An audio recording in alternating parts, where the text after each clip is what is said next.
I got it. You guys ready? Before we start, I just want to thank everyone in the organization, the coaches, players, ownership, all our employees. We have 500 full-time and 1,800 part-time employees, and they don't probably get enough recognition for their role in this whole thing, but winning a championship is obviously hard and it takes a whole organization. So just want to thank everyone that helped pull their weight, and it worked out for us. So it's good.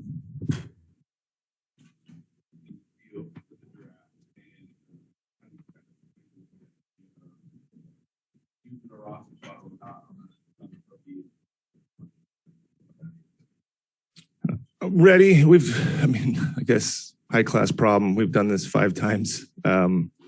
So this is 6. I didn't know that we'd be doing it again, but we have done it before. And got to lean on your staff.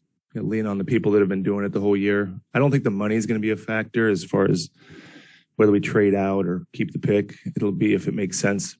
So it won't really be a money decision. We've got like 15, 20 people up on the 9th floor right now watching film and getting the draft order and getting our board aligned. So we'll be ready. It's like I said, we've been in this position before.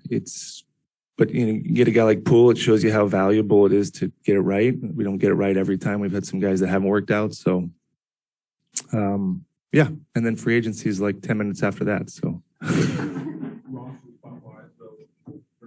is there any concern as far as, do you want to preserve a roster spot potentially for a vet over a rookie? We have a lot of free agents, and so we probably will have roster spots. I mean, we'll see what a lot of those guys end up doing, whether they come back or leave. But, we feel like if we get a guy, it depends on who we draft. That's the advantage of, I guess, having the draft before free agency to see what our needs might be, who we take, how ready that person is or not. But like last year, we always thought we could fill some of the experience gap in free agency. It's easier to get older guys in free agency, and there's more available than youth. So if we end up drafting and keeping it, we'll look to free agency again to kind of fill that experience void. Bob, how much are you looking to next season being about Wiseman, Kuminga, and Moody, getting some minutes, maybe not full rotation minutes or maybe even rotation minutes? Are you looking for that to happen next season? If they earn it, Tim. I mean, Steve did a good job. It wasn't easy to try to kind of assimilate those players, whether it was Wiseman the first year trying to fit him in, Kuminga, Moody. It's not a perfect thing to do with a team that's trying to win a championship, but I thought he did a really good job of finding moments for them. This offseason will be big for all 3 of those guys, just like it was for Poole heading into his 3rd year. And all those guys I think are going to play in Summer League, the ones you mentioned, those 3. Hopefully be ready for training camp. And Steve will get a longer look, certainly at James. If those guys earn it and they can help us win, I think Steve will play them. There'll be games where I think Steve doesn't play some of the vets as much like he did last year. There were certain back-to-backs where guys didn't play. Those will be good games for the young guys. The season's so long, and especially coming off 103 games for our team, I think there'll be times where the young guys might get more of an opportunity. And but there's no kind of mandate or thought from the front office to Steve, you have to do this. Sure, we'd like it, but if there's guys that are playing better, he'll play those guys. Bob, speaking of those guys, how much is what they just experienced for the last 3 months kind of jumpstart them? And how much do you think they've matured, whether they got much playing time or obviously none in James's case, but just being a part of this experience, what do you think that does for them in any tangible way in terms of their experience for next year?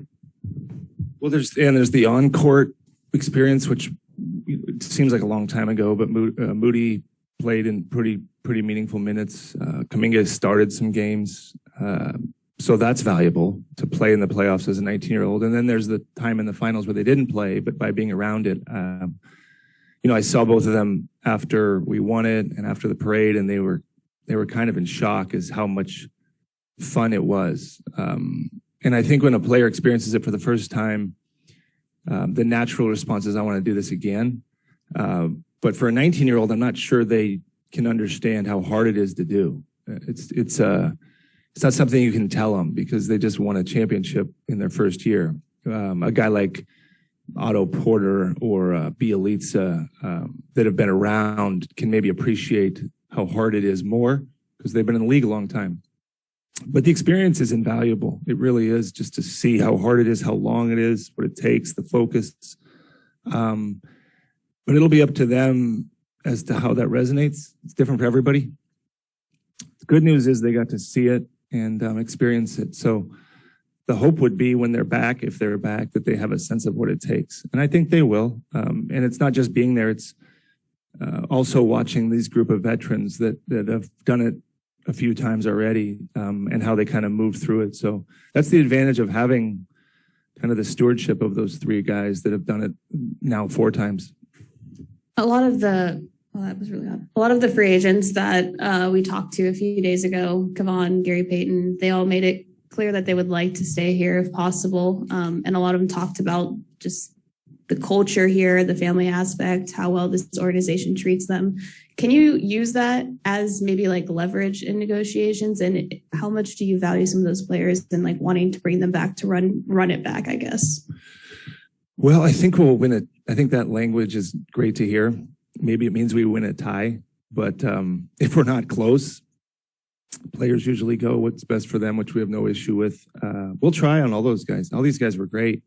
Free agency, unrestricted especially, is not something, it is in our control to a certain extent, but in some ways it's not. When I was an agent, I felt like I probably had more control than a team because I had more information. I knew what the market was. I don't know what the market is for a lot of these guys, nor will I. Sometimes you find out with a Woj tweet that a guy's gone. So thankfully, I hope that our players will give us a chance to respond to an offer. They don't have to. They don't owe it to us, but that's what you get if you win and you create a good environment. You might get a chance to match something, although they don't owe it to us. And we'll have to react. But sometimes the money doesn't line up for us or them, and then you move on. But our goal, our hope is to bring all those guys back and try to do it again. They were all great in different ways and all filled different needs for us and all played. A lot of our free agents had big moments in the NBA Finals, which means they're pretty important. In addition to all the free agents, Jordan Poole, Andrew Wiggins, they're up for contract extensions. How big of a priority will just tying those up be this summer? Big priority. I think we'll get through tomorrow, and then, those guys are not unrestricted free agents, so we don't need to do that on July 1st, 2nd, 3rd, 4th. In my experience, those things happen more towards October when there's a deadline. Well, in the case of Jordan, and Wiggins doesn't really have a deadline. So, all these negotiations take on a life of their own. They're all different. But I do know with this guy like Jordan, usually those things come down to kind of training camp and the end of the line deadline. Wiggins, those are a little different because sometimes guys sign in the season. Sometimes there's a thought that they say, I don't want to deal with this during the season. So they'll impose kind of their own deadline, like Aaron Judge did, I guess, with the Yankees. I don't want to deal with this during the season. So if we don't do it by the start of the season, then I'm not going to do it during the season. So we're a long way from figuring out what Andrew wants and what his agent wants. But I do know what we want. We don't want to keep him. And we're going to make every effort to keep both those guys. They were huge for us. They're young, especially, Andrew had a kind of a career renaissance. It was so nice to see him experience the success he did, and Jordan. Both of them were kind of, I don't know what the correct word is, but at a somewhat downtrodden place of their careers, and to see them respond was fantastic for them and for us, and can't get much better than it resulting in a championship. So we're hoping we can get them back. All of this leads to a lot more money that you guys are going to spend. And I mean, we kind of all know the tax bill and what that means to you guys. I think in the past you said 400 million might be like. Did I say that? I mean, maybe winning the title changes the equation. I don't know. I mean, where are you guys at just on where this tax bill might go? I don't know, Anthony. I didn't think it would be where it is, to be honest. I will go to Joe like I do every year and offer, this is what it's going to take to sign this guy. We've blown through kind of these budget thresholds before. It doesn't mean we'll do it again. It's pretty case specific. It wasn't public, but when we had this roster, Joe said this roster paying this much money doesn't make sense if we don't think we can win a championship. He said that before the season. He said that during the season. And as you all know, there was many times where this team did not look like a championship team. But the pressure I felt, I guess, in their front office was kind of like, if we spend this much money and lose in the first round, that would be pretty catastrophic. Fans don't have to care about that part too much. But the only way paying that much money made sense was to think that we could make it this far. And again, there's so many things that go into winning a championship. So the same idea would have to take place and take root for next season. If we felt like it could be a championship team, then you do, kind of go all in with all your chips. If we didn't, we'd probably hold back. But the payroll is already, as you know, the highest in the league. It's pretty, second place isn't that close. That'll change over time, but Joe's always wanted to win. But last year we didn't spend the tax pyramid level and ended up signing some minimums. It worked out. So it's just dependent on if we think we can get value in free agency for some of these guys. We're not just going to spend to spend. We didn't do that last year. People may think we do that, but a lot of our players have been here and have been paid. We have the larger money contracts. I think there's only 5 of them, 4 of them, I suppose now, that aren't rookie scale. So we don't have a ton of players. It's all in the group of 4 for the most part. So we'll look and see what we can do, and I'll ask Joe what he would authorize. But there is a limit. It's not like limitless. I would like it to be limitless, but trust me, it's not. You got to have some constraints on a salary. I know you said there's a bunch of staffers upstairs watching film on prospects as we speak, but if the team does decide to hold on to that 28th pick tomorrow night, is there a specific position you guys are kind of zeroing in on, or what's kind of the feel with that? Yeah, I don't know. I think we'll go best player is usually what we fall back on. But it's, I think the league is pretty wing heavy, and we've seen that position have a lot of value, but we haven't narrowed it down. If a point guard or a big makes the most sense, we'll do that. It's probably going to be that's the thought as we approach it. That's the, I guess, disadvantage of having the draft before free agency. We don't know, so that lends itself to saying, let's take the best player. If we find that we're unbalanced at a position, then let's try to recover in free agency. Sometimes you can, sometimes you can't. We've had rosters in the past where we had 6 centers, and this time, I guess there was a lot of narrative that we didn't have any or 2. Thankfully, we stayed healthy. But, these are all things we try our best to accomplish. But I think in the draft, we usually land on best player available. The last time James talked, he said that there was a 90% chance that he would play in Summer League. Is that number maybe at 91% or higher? And what are your expectations for maybe Kuminga and Moody possibly playing in Summer League as well? It's not lower than 90. I don't know if 1, 2, 3. But he's working out and no setbacks. He worked out yesterday. I think he'll work out today. Which summer league he plays in, I don't know if it'll be the one here or in Vegas. He'll scrimmage with our guys. He's going to start doing live stuff. So all indications are good. Kuminga and Moody are planning to play as well. And so I don't foresee that changing. It'll just depend on how many games, which one they play in, but they're all planning on playing, which we think is great. We think they should. It's going to be a long stretch from the guys that show up here for the Cal Classic, and I don't know that all those guys will play all the way through, but I think of those 3, you're going to see all of them at one time or another in the summer league. Hey, Bob Kylan with Cron 4 News. Obviously, Steph, Clay, Draymond still have a lot left in the tank, but they are getting older. For example, with the 90s Bulls, there's a lot of speculation that Jerry Krause maybe ended the dynasty too soon, or they could have won more championships. As you approach the latter years of this core's run, how do you determine when it's time to move forward? Is that something you'll let the players tell you, or do you have any certain markers in that? Well, they're looking in pretty good shape now because they just won. I don't know. I don't have the numbers to back it up, but players certainly seem to be playing longer into their careers. Why is that? You could point to a lot of different reasons why: better training, nutrition, sports science. And those guys, it'll be interesting to see a guy like Clay who missed 2 years. Does that add 2 years to his career? Steve Kerr would tell you that Michael Jordan taking those couple years off and playing baseball energized him as his career went on. But everybody's different. Curry didn't, I would argue, not because you just asked, but this is the best he's ever looked. So until something changes, and it doesn't seem like it is yet, we would let these guys try to win for as long as they can. I guess maybe that's where the youth makes some sense, is to kind of offload some of their bigger minutes. But the league is so shifting.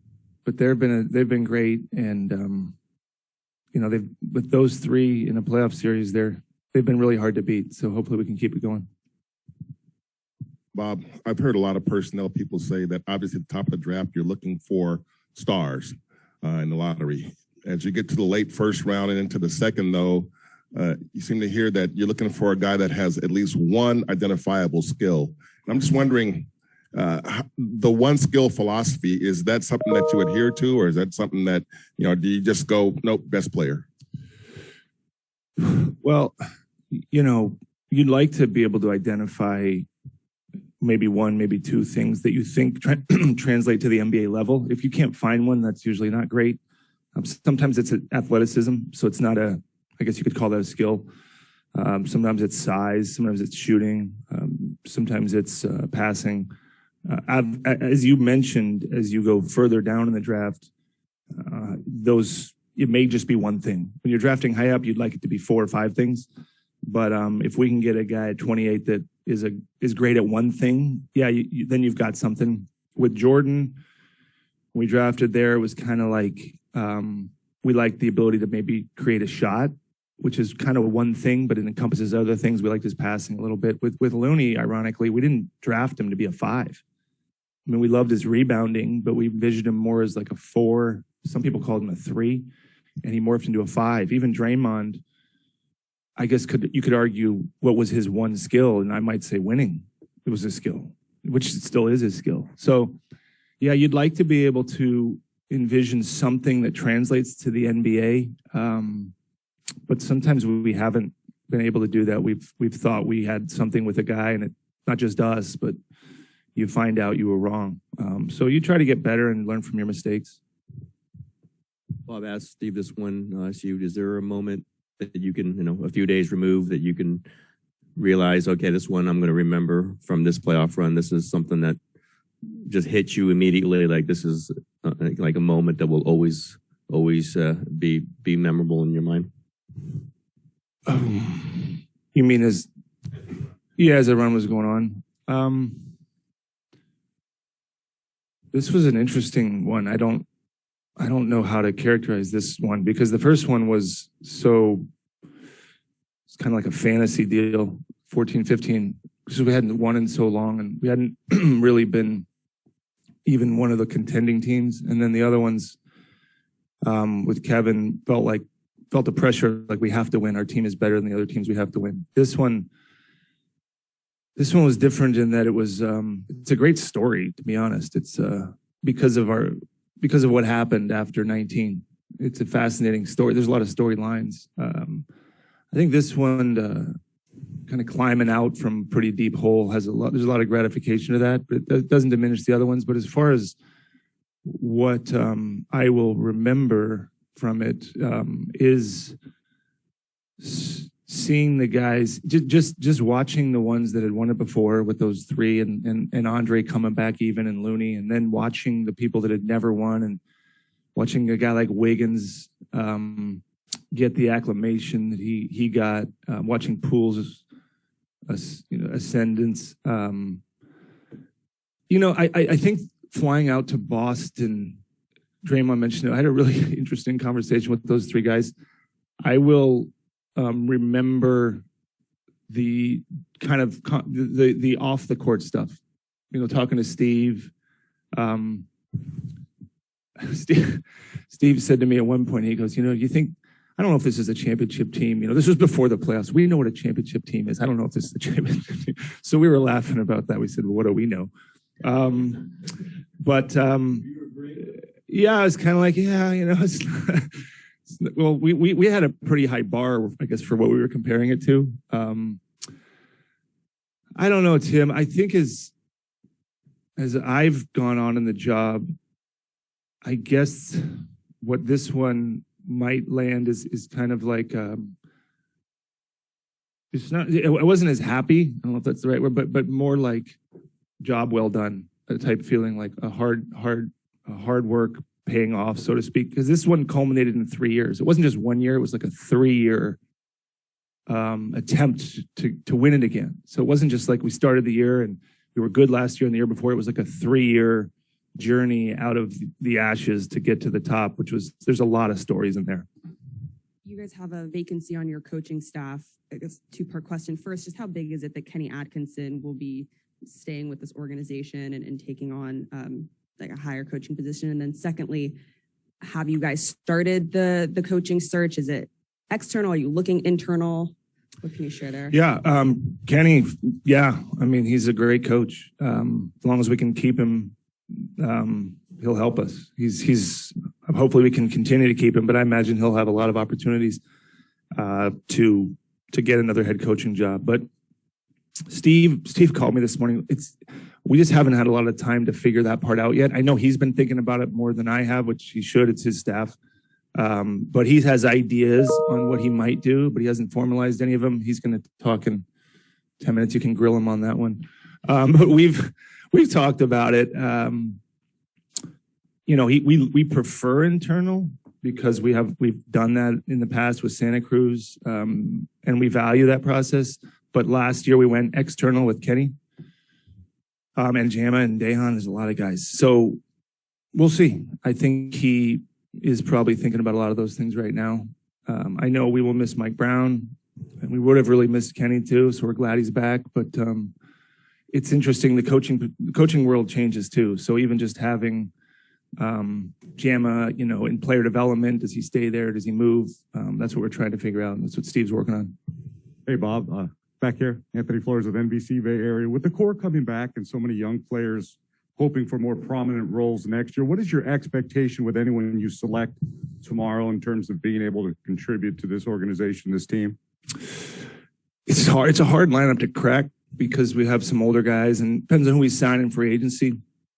Depends on if they're better than the rookies we have now. It's hard to predict these things. It just is. One, I don't know who we're picking, and two, is that guy a 4-year guy? Is he freshman? Does Steve? There was times where Moody fit better than Kuminga in certain games, and Kuminga played. So it shifts a lot with rookies until Steve figures out a way to trust him. But there is not an expectation. If you're wanting me to answer to that point, we don't have an expectation that person's going to step in and provide minutes. Even though we drafted Moody and Kuminga last year, we didn't expect them to be, hey, this guy's going to play 15, 20 minutes every night. We thought we could solve that in free agency. I don't know if we'll have the same hit rate this year that we did last year with minimums. Sometimes you get those guys and it works out, and sometimes you don't. So I don't think we'll draft tomorrow and say, well, that guy's going to play 20 minutes a night. I don't believe we will do that. We might look ahead 2 years, 3 years, and say, maybe in 2 or 3 years he can help us. Bob over here. Back to the one identifiable skill again.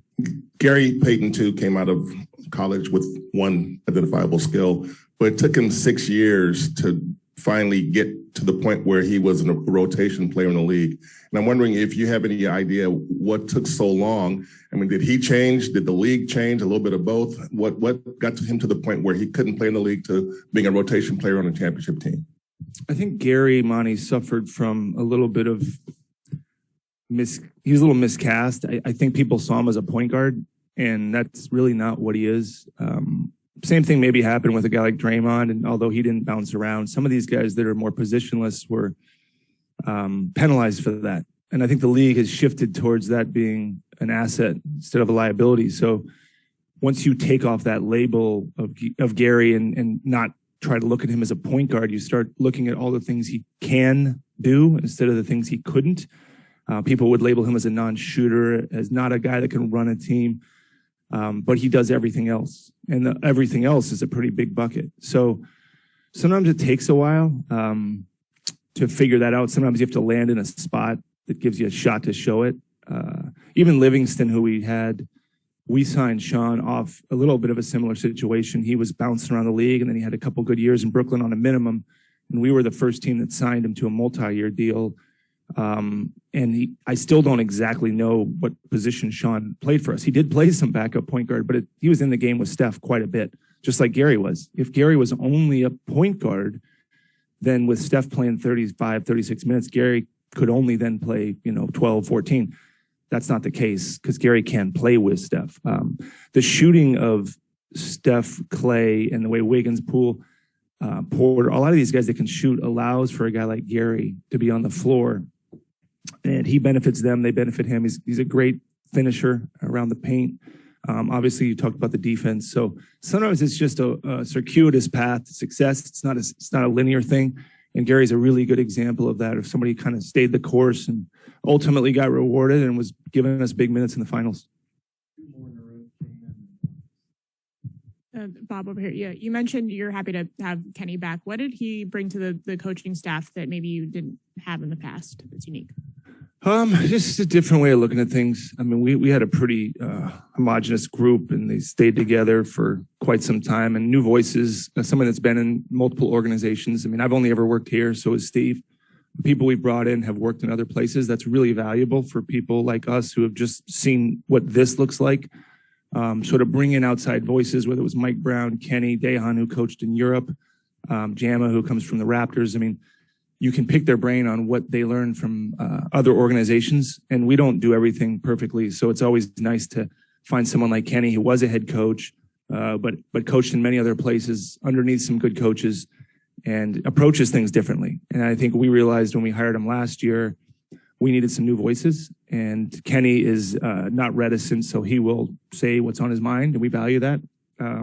Very analytics driven, which we have shifted more towards, but weren't always super weighted in that area. So he checks a lot of boxes in areas that we were kind of deficient or unaware of, and that's why we value him so much. Bob, it seems like you were in this exact position 4 years ago, coming off a title. 28th pick. How did that shape your front office? How does that prepare you for, doing this again this year? Well, I think this is a little better because we weren't losing one of our best players, and the other guy didn't tear his ACL, and we feel a little bit better going into this next season than 19, which was just a tough one to walk out of. With all the things that happened, obviously we lost in that finals. But yeah, I mean, it's every year is different. This year, the challenge is going to be retaining the free agents. Talking about 18? 18. Okay. So 18, I got to remember what we were doing. I know we just won. We had a good team going into 19. Obviously our core was under contract. I got to remember who our free agents were. I think at that point, the challenge after that year was, how do everybody needed, I mean, that was 4 years in a row of going to the finals. And I think we were all, even though we won, there was a fatigue to it. But everybody, when I've asked people how they felt about that, everybody has a different answer as far as how they were feeling. I mean, back-to-back championships is awesome. Some of us had won in 14-15, lost in 15-16, won 2. And so just processing all that. But I felt good about the team going to 19. I think that was a really good team.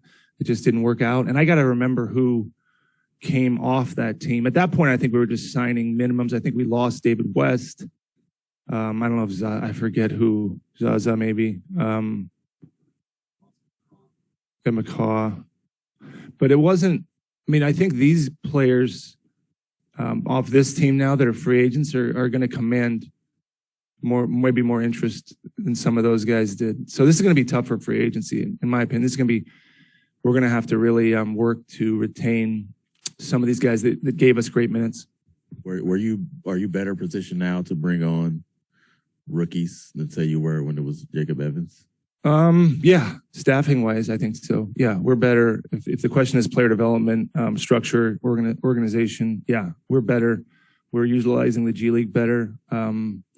We've got guys like Mutaba who are working with the young guys. Having to build out an infrastructure to work with 19-year-olds is something that we just assumed would happen before, 19, 20-year-olds, but we do a much better job now of surrounding some of these players with help, with guidance that we should have done a better job of back then. And coaching obviously has gotten a lot better as far as how we integrate those guys. All right, just one time for one on Zoom. Mark Medina, please go ahead. Hey Bob, good to see you. I was wondering what's your gauge on what Andre's interest level is in prolonging his playing career? I don't know. I hear both.